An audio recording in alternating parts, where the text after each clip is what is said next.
Welcome back to another technical deep dive here in the debug zone.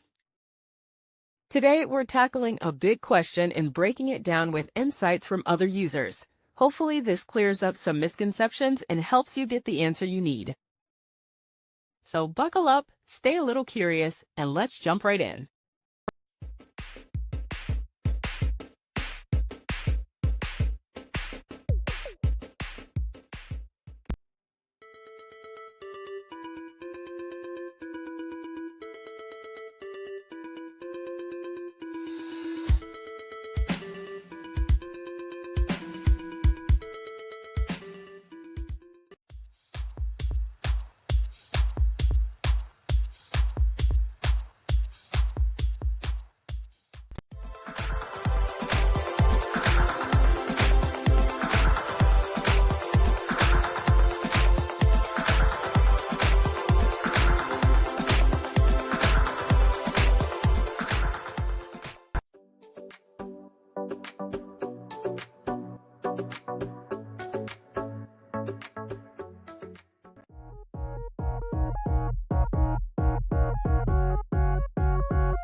And that's a wrap.